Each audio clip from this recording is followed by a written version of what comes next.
दोस्तों, कुदरत के खेल बहुत अनोखे हैं। इंसान को इस बात का इल्म ही नहीं होता कि कुदरत आखिर उससे चाहती क्या है। हमें हमारे माहौल के अंदर ऐसे बहुत सारे अफराद नजर आते हैं जो कि मजाक उड़ाते फिरते हैं जानवरों का और उनकी एबनॉर्मेलिटीज का, लेकिन ये जानवर किस कदर दर्द और तकलीफ में है इसका हमें अंदाजा ही नहीं होता। आज की इस वीडियो में मेरी आपसे यही गुजारिश होगी कि इन्हें गौर से देखिएगा और अगर आपके इर्द गिर्द इस तरह के जानवर हों तो उनका ख्याल रखने में कोई कसर उठा ना छोड़िएगा। नंबर 1, इस बकरी को देखिए। इस बकरी को दिखने में ऐसा महसूस होता है कि शायद ये चल फिर नहीं सकती। इसकी बॉडी की एबनॉर्मेलिटी ऐसी है कि ये अपने पाँव के मसल्स को और इसके जॉइंट्स को मूव नहीं करवा सकती। यही वजह है कि ये थोड़ा सा खड़ा होकर दोबारा से गिर जाती है। देखने वाले ये समझते हैं कि शायद ये कोई फन मटेरियल है या फिर मीम मटेरियल है, और कुछ लोग इस पर ऐसे जोक्स भी बनाते हैं कि जब कभी आपका किरायादार आपसे किराया लेने के लिए आए तो आप इस तरह से पड़े होते हैं, लेकिन कोई ये नहीं देखता कि ये बकरी किस कदर तकलीफ के अंदर है। अगर कभी ये किसी पहाड़ पर चल रही हो और अचानक तूफान आ जाए या बिजली कड़कना शुरू हो जाए या तेज हवा चले तो ये फौरी तौर पर नीचे गिरेगी और मर जाएगी, लेकिन इस बारे में कोई भी नहीं सोचता। नंबर 2, अब आप देखिए कि ये हर्ड है ऐसे छोटे छोटे इंसेक्ट्स का जिन्हें आम जुबान में आप और मैं कीड़े मकोड़े कहते हैं। अगर ये रास्ता न भूलें तो अपनी मंजिल तक पहुंच ही जाते हैं, लिहाजा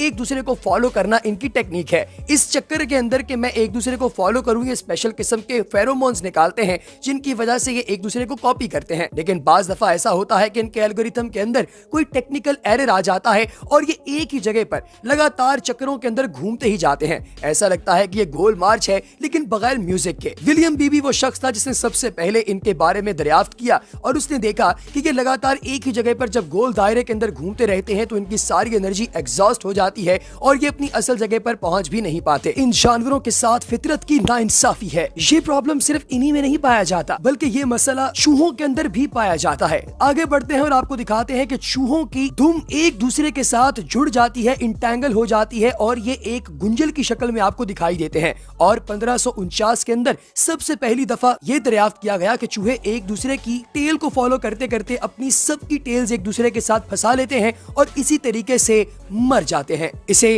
रेट केन कहा जाता है। नंबर 3, दोस्तों देखिए, ये एक मकड़ी है जो तकरीबन पिछले 1.5 मिलियन साल से एक रेजिन के ड्रॉप के अंदर फंस गई। अब होता यह है कि मकड़ियां जब किसी दरख्त के ऊपर चढ़ती हैं तो कई जगह पे दरख्त पर गम्स और रेजिन्स सिक्रीट होते हैं। ये कभी आपके हाथ पर भी लगे होंगे। ये इंतहाई चिपकीले मादे होते हैं जो आपके हाथों के अंदर चुपकर चिपचिपा कर देते हैं आपके हाथों को। और अगर आप इमेजिन करें कि कोई कीड़ा मकोड़ा जब इनके अंदर धंसता हो, फंसता हो, तो उसके साथ ये क्या करते होंगे, आपके सामने मिसाल मौजूद है। दोस्तों, ये मकड़ी जब सुबह अपनी खुराक की तलाश में निकली होगी तो ये नहीं चाहती होगी कि किसी ऐसे ट्रैप के अंदर फंस जाए, लेकिन इसके साथ ऐसा ही हुआ। इसी तरीके से स्टक हुए हुए एक और जानवर को अगर आप देखना चाहें तो देखिए इस कुत्ते को। दोस्तों, ये बात है सन 1980 की, जब एक लकड़हारों का ग्रुप साउथ कैलिफोर्निया के जंगलात में से एक बहुत बड़ा लकड़ी का लॉग काट कर लेकर जा रहा था। अचानक एक ड्राइवर की नजर पड़ी और उसने देखा कि इस खोखले होलो स्ट्रक्चर यानी तने के अंदर एक कुत्ता फंसा हुआ है। दोस्तों, ये कुत्ता कितना चीखा होगा, कितना पुकारा होगा और बाहर निकलने के लिए इसने कितनी कोशिश की होगी, लेकिन कुदरत की जानिब से दी गई डिफॉर्मिटी की वजह से ये कुत्ता इसी के अंदर फंसा हुआ रह गया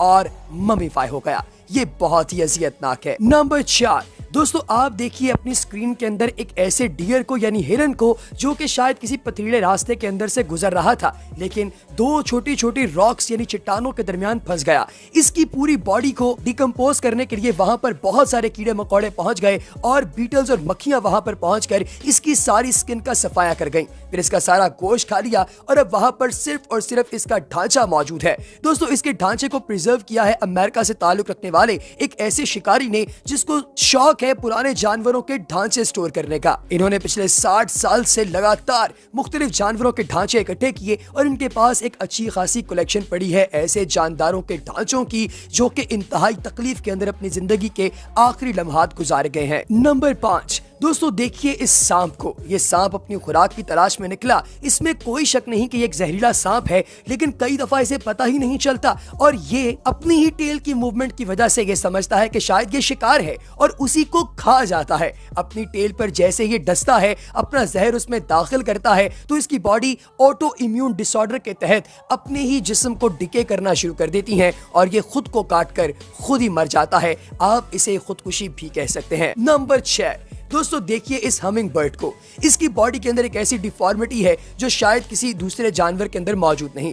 इस छोटे से हमिंग बर्ड के अंदर मेटाबॉलिक लेवल यानी खुराक को हजम करने का निजाम इतना फास्ट है कि इसे रोजाना की बुनियाद पर इतना खाना चाहिए जितना दुनिया में शायद ही किसी दूसरे जानदार को चाहिए हो। इन बास कंडीशंस ऐसी होती हैं जिनके अंदर ये फ्लाई नहीं कर सकता और कई दफा सिर्फ पानी की थोड़े से कतरे अगर इसकी नेक पर यानी गर्दन पर गिर जाएं तो ये हमिंग बर्ड फौरी तौर पर इंतकाल कर जाता है। लिहाजा जब कभी बाहर का मौसम आए या कभी खिजा का मौसम आए, कभी ठंड आए या कभी बारिशें हो, हर दफा ही हमिंग बर्ड को अपनी जान की कुर्बानी देना पड़ती है और रिस्क लेना पड़ता है कि अपने लिए खुराक ढूंढने जाए। इसी तरह की एक और मिसाल आपके सामने इस मूस की है। दोस्तों देखिए इस मूस को जिस पर अटैक करता है एक ब्रेन वर्म। ये एक ऐसा छोटा सा कीड़ा मकोड़ा है जो इसके दिमाग के अंदर घुसकर इसके दिमाग को फौरी तौर पर मफलूज कर देता है और ये मूस जब जंगल के अंदर घूम रहा होता है तो ऐसा लगता है कि कोई ज़ॉम्बी हमारी गर्दनें तोड़ने के लिए आ रहा है। ये कुदरत की जानिब से एक ऐसे कीड़े के हमले का शिकार हो गया है जिससे हल हासिल करना इसके लिए बहुत ही ज्यादा दिक्कत आमेज है। नंबर 7, दोस्तों हाथी के दांत बहुत ही खूबसूरत होते हैं। इसे आम जुबान में इवरी कहा जाता है और हाथी दांत से पूरी दुनिया के अंदर बेशतर चीजें बनाई और बेची जाती हैं। इसीलिए हाथी दांत का शिकार करने के लिए पूरे का पूरा हाथी मारना पड़ता है। टेडी रूजवेल्ट वो पहला आदमी था जिसे हाथियों को मारने के हवाले से जाना जाता है। दोस्तों पुराने वक्तों में दुनिया के अंदर हाथियों की तादाद तकरीबन 26 मिलियन के करीब थी, लेकिन सन 2005 में जो तादाद काउंट की गई है उसके मुताबिक दुनिया में इस वक्त सिर्फ 2 लाख हाथी मौजूद हैं।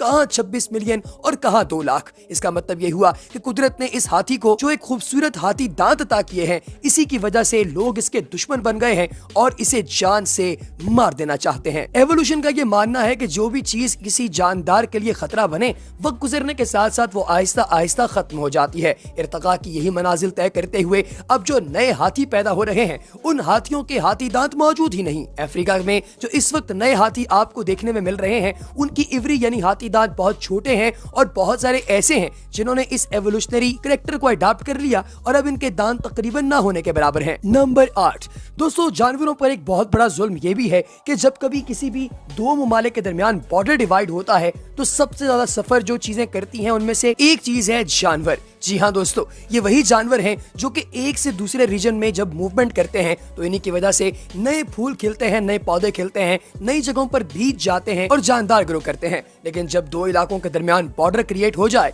तो ये तमाम के तमाम जानवरों को मरने के लिए छोड़ दिया जाता है। मिसाल के तौर पर रियो का बॉर्डर इस वक्त अमेरिका के अंदर 2 ममालिक के दरमियान ववाले जान बना हुआ है। जितने भी जानवर बॉर्डर से इस तरफ रहते थे अब वो दूसरी साइड पर नहीं जा सकते और अगर कभी जंगल में आग लग जाए तो इनके पास बचने के लिए कोई सहारा नहीं बचेगा, क्योंकि जब ये आग से भागेंगे तो रास्ते में इतनी बड़ी दीवार आ जाएगी कि ये उसे क्रॉस ही नहीं कर पाएंगे। दोस्तों आज की इन्फॉर्मेटिव वीडियो आपको कैसी लगी कमेंट सेक्शन में बताना हरगिज ना भूलिएगा। अगली वीडियो तक दीजिए इजाजत। अल्लाह हाफ़िज़।